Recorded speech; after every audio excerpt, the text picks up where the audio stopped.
whereas the tree of life symbolizes God himself giving you his life.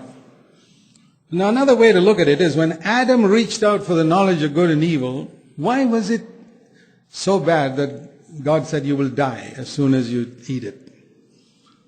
In these two trees was the option that Adam had of two ways in which he could live. Two ways in which he could live. One was where, you see, man had a conscience. Let me tell you that first. Adam was created with a conscience. When God made him out of mud, he didn't have a conscience. But when God breathed into him, he suddenly got what no animal had, because God never breathed into any animal. God took mud and made the animals. All the animals are made of the same mud. That's why you find the dogs have got kidneys and heart and liver and all, just like you and I have. But God breathed into Adam and suddenly he got a conscience.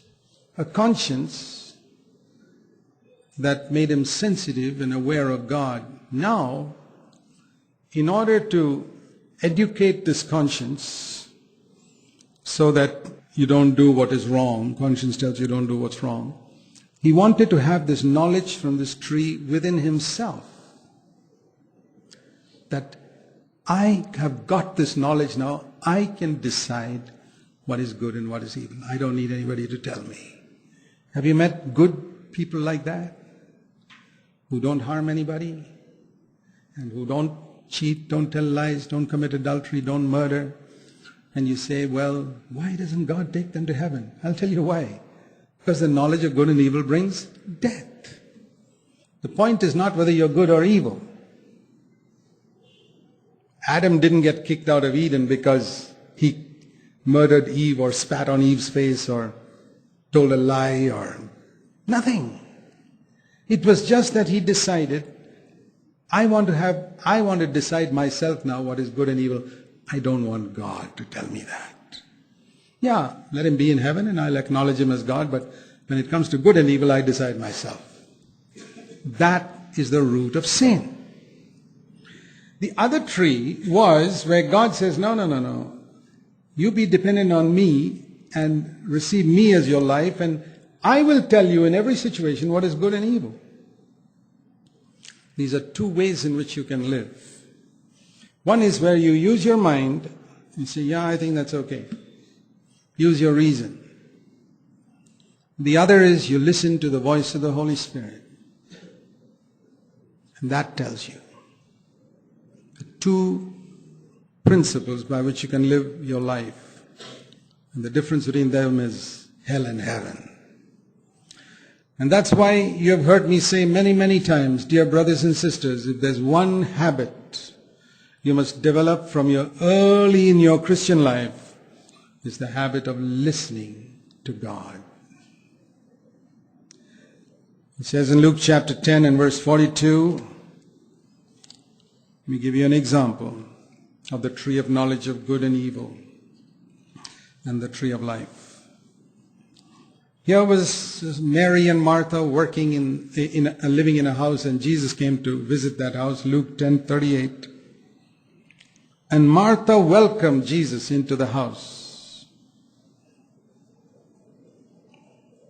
And what did she do? She did not listen to what the Lord had to say to her.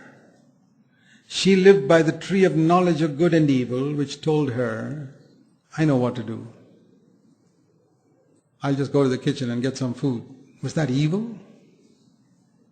No. There are a lot of good people in the world who are not acceptable to God, just like Martha was. She knew within herself what was right and wrong. She didn't need to pray about it or ask God, nothing. You know, there are a lot of things which we say, I know what to do. I don't need to wait on God, or I don't need to consult him. I know. Okay. And Mary was different. She symbolizes here the life of dependence, the tree of life, where she sat at Jesus' feet and said, Lord, I want to hear you. What do you got to tell me? You tell me to do something, I'll do it. But I want to listen to you. And when Martha saw Mary sitting apparently lazily, She came and upset. You know, people who live by the tree of knowledge of good and evil, they get very upset. And when you get upset, it proves that you're living by the tree of knowledge of good and evil. Particularly when you're upset with somebody else who you think is not doing what you think they should do. Do you get upset with people who are not doing what you think they should do? Because your tree of knowledge of good and evil says they should do this, and they're not doing it. You know, people who sit and listen to Jesus don't get upset. Because they leave other people to do what they should do. They're not here to be busybodies in other people's lives. You know, this curiosity that you have to find out there, find out this, this is part of the tree of knowledge of good and evil. Person who's dependent on God is not interested. You know, these people who want to know who's marrying whom next and who's pregnant and who's having a baby and this, that and the other. I say, brother, you please go ahead and be occupied with that. I know so little of the Bible that I want to know what God is trying to say to me. I have no time for all this. Life is so short that I don't have time to find out who's marrying who and who's getting pregnant. When they have a baby, they'll tell me, I'll know about it. That's it. You know, this curiosity to know so many things about other people. Do you know how much it destroys your spiritual life? It doesn't look evil. It looks so natural. Yeah, Adam's nature, that's right. So Martha is upset. Why is she sitting there while the food is boiling? Her heart is also boiling because Mary is sitting there doing nothing. And she finally can't stand it anymore, leaves, let it get burnt, let me go and tell my sister something. And tells Jesus. And Jesus says, Martha, you're worried and bothered, verse 41, about many, many things. You are worried and bothered about so many unnecessary things. One thing is needful. Only one thing. I'm glad Jesus didn't say 25 things. I wouldn't remember it all. When Jesus says one thing, that's easy to remember. He didn't even have 3 points. One. Only one thing. Listen to me. Depend on me. Lean on me. I'll tell you what to do. I'm not really so hungry for food. I'm hungry for people who will listen to me. You know, a lot of people think in the world today that the most important thing is to run around doing something or the other for God. It's not true.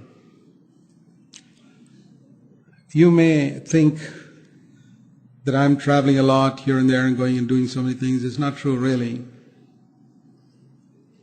Most of the time I spend listening. Whatever I'm doing, if I'm sitting at a computer, I'm listening. If I'm reading the Bible, I'm listening. If I'm traveling in a plane or bus, I try to listen. If I wake up in the middle of the night, I'm listening.